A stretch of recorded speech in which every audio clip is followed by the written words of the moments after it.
¿Qué tienen los pobres en la cabeza? Mucha gente se lo pregunta. Seguro se lo escucharon alguna vez a alguien preguntárselo. ¿Qué tienen los pobres en la cabeza? Se lo preguntan cuando nos ven tener muchos hijos, cuando nos ven ser violentos, cuando nos ven usar unas zapatillas que parecen traídas de otro planeta. Pero sobre todas las cosas cuando ven que los pobres seguimos siendo pobres. ¿Por qué los pobres no salimos de la pobreza? ¿Por qué repetimos las historias? ¿Nos gusta vivir así? Mi nombre es Mayra Arena y tengo casi todos los estigmas que se pueda tener de pobre. Soy hija de madre adolescente, no tengo padre, somos un montón de hermanos, ninguno tiene padre. Dejé la escuela a los 13, fui mamá a los 14 y podría seguir. Pero antes de que se ponga medio deprimente, les quiero contar un descubrimiento que hice cuando era chica y que nunca le conté a nadie. Lo mantuve en secreto todos estos años y se los voy a contar hoy. Cuando yo era chica, soy de Villa Caracol, una de las villas más pobres de Bahía Blanca, donde yo crecí no había baño. Resolvíamos ese tema como podíamos, pero nadie de la villa tenía baño. Por supuesto que yo conocía baños, baño de la escuela, algún baño de algún lugar público, pero nunca había ido al baño de una casa. Una tarde, una amiguita me invita a jugar a su casa y, por supuesto, en la tarde de juego, en un momento, pido pasar al baño. ¿Cuándo pasó? Mi sorpresa. Digo, tienen 2 inodoros. ¿Por qué en una casa tienen 2 inodoros? Digo, ¿es uno para los grandes y otro para los chicos? ¿Es uno para las mujeres y otro para los varones? Me pongo a mirarlos bien y descubro que el segundo inodoro no tiene pozo, sino esta chapita de desagüe. Entonces digo, ese es el inodoro del pis. El secreto que les quería contar es que durante años hice pis en el bidet de mi amiga. Y lo que no les voy a contar es hasta qué edad seguí creyendo que ese era el inodoro del pis. Ese es un secreto que morirá conmigo. Pero volviendo al tema de qué tenemos los pobres en la cabeza, uno se empieza a dar cuenta que es pobre más que nada cuando entra en el sistema escolar. Yo me acuerdo cuando empecé el colegio, todos mis compañeritos tenían los útiles de los dibujitos que les gustaban y yo ahí con mis útiles del Estado. Yo me acuerdo, yo tenía una cartuchera del Hombre Araña y una carpeta de motos. Y mis compañeritas, en su inocencia, venían y me decían, ¡ay, esas son cosas de varón!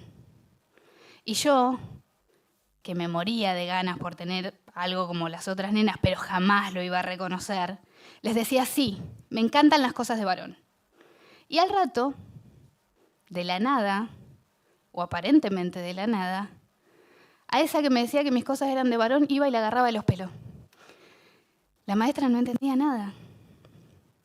Era un arranque violento aparentemente de la nada. La realidad es que la violencia empieza a ser una forma de vengarse de los demás por todo eso que ellos tienen y vos no.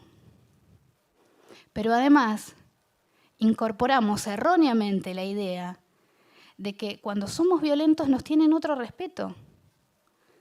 Porque cuando uno empieza a ser violenta, te dejan de preguntar por qué tenés las zapatillas rotas, por qué tu mochila es tan vieja, por qué nunca traes lo que pide el seño, por qué tus útiles son de varón. Y como no tengo fotos de mis útiles, y como casi no hay fotos de cuando era chica, tengo para mostrarles mi disfraz de la época colonial, que es un papel celofán cortado en tiritas. Y esta foto la pude recuperar gracias a que al día de hoy sigo siendo amiga del caballero del medio. Y después mucha gente se pregunta qué tenemos en la cabeza cuando nos ve en la juventud, en la adolescencia, usar unas zapatillas que cuestan una fortuna, como canta Mati Carrica, que cantaba de 300 pesos y ahora la actualizó y canta de 300 euros. Estuviste muy bien ahí, pues ya de 300 pesos no existe. Y la gente dice, ¿por qué usan esas zapatillas? ¿Con qué necesidad? Fluorescentes, gigantes, tienen que ser terribles llantas. La realidad es que después de tantos años, con zapatillas encontradas en la basura o rescatadas de algún lado, con útiles del Estado, con ropa heredada del primo, con camperas donadas de la iglesia o de algún vecino, después de tantos años de todo eso, el día que te podés comprar un par de zapatillas no te alcanza con poder comprártelo. Se tiene que notar que te la compraste. Y sentimos que así van a pensar que no somos tan pobres. Nos sentimos mucho menos pobres con esas zapatillas. Sentimos que así nadie se va a dar cuenta ya, todos los años que pasamos con zapatillas encontradas en la basura. Pero además de que usamos estas zapatillas traídas de otro planeta y de que somos violentos porque creemos que así nos van a respetar o que así nos vengamos de todo lo que tienen los otros, además somos vagos. No sé si alguna vez tuvieron un albañil laburando en su casa, pero yo les puedo asegurar que el tipo el lunes no aparece. La gente dice, ¿por qué?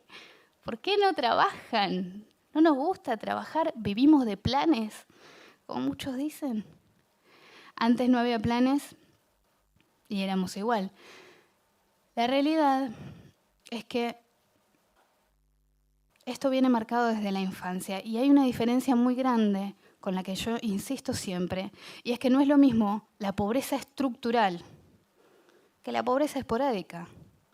La pobreza esporádica la han conocido la mayoría de los argentinos. Es cuando el jefe o jefa de familia se quedó sin trabajo, se conocieron los fideos blancos, se empezó a caminar en vez de andar en auto y se sobrevivió, pero siempre tuvieron a sus padres trabajando todos los días o saliendo a buscar laburo todos los días y sobre todas las cosas mandándolos a la escuela todos los días.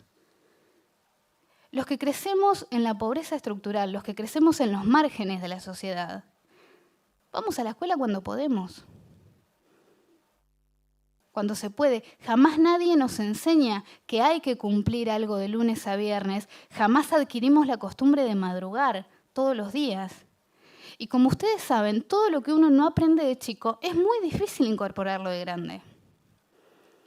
Y después ocurre que los empleadores te dicen, no, contrata un pibe, no viene nunca, siempre le pasa algo, pierde el colectivo.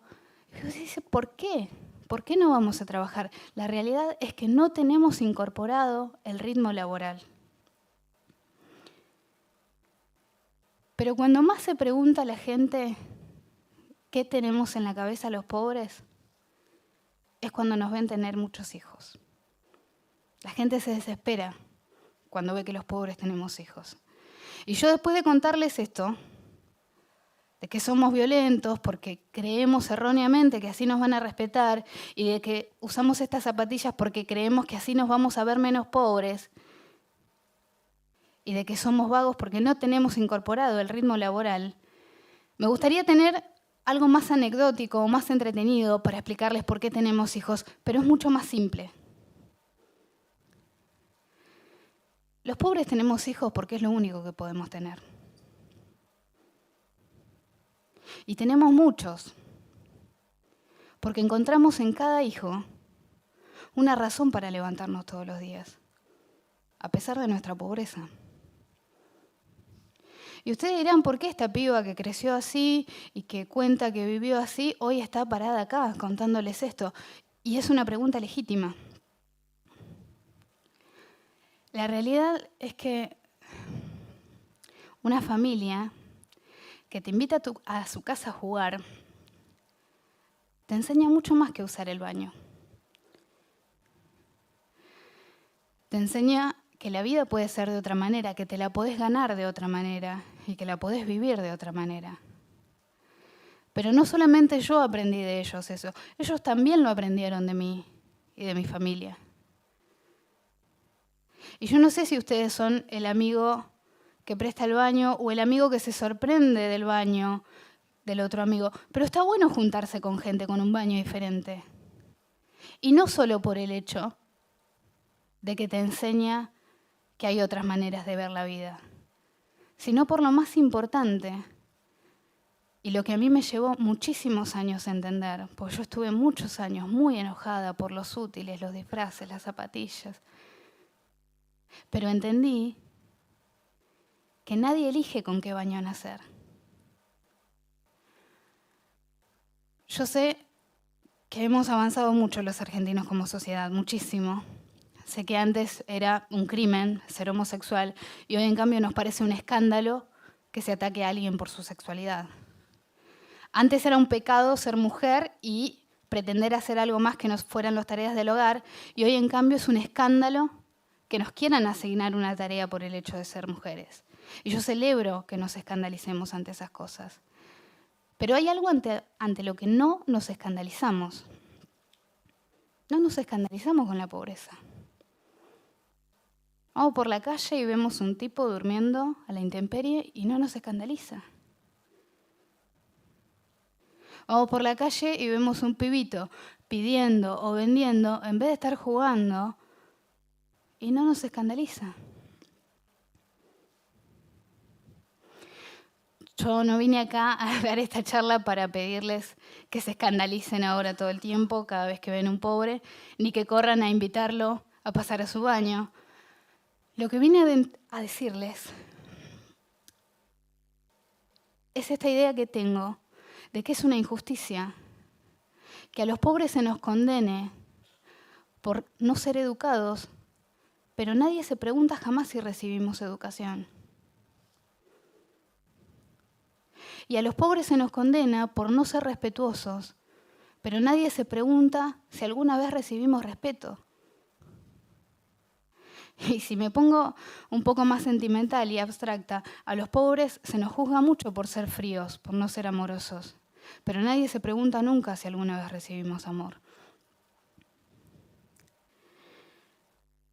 A mí me gustaría decirles, yo sé que cuesta mucho entender cómo somos y qué tenemos en la cabeza, y sé que es muy difícil comprender y ponerse en los zapatos del otro, y sé que muchas veces se enojan cuando nos ven ser como somos. Pero ahora cuando salgan de acá, cada vez que se crucen un villero, un pobre, un marginal, porque se van a cruzar, porque somos un montón, porque estamos por todos lados y porque no somos invisibles, como muchos dicen. Pero cuando se lo crucen, antes de enojarse, antes de preguntarse qué tienen estos tipos en la cabeza, me gustaría que piensen, si se hubieran enojado con una nena que les hizo pis el bidet porque nunca había visto un baño. Muchas gracias.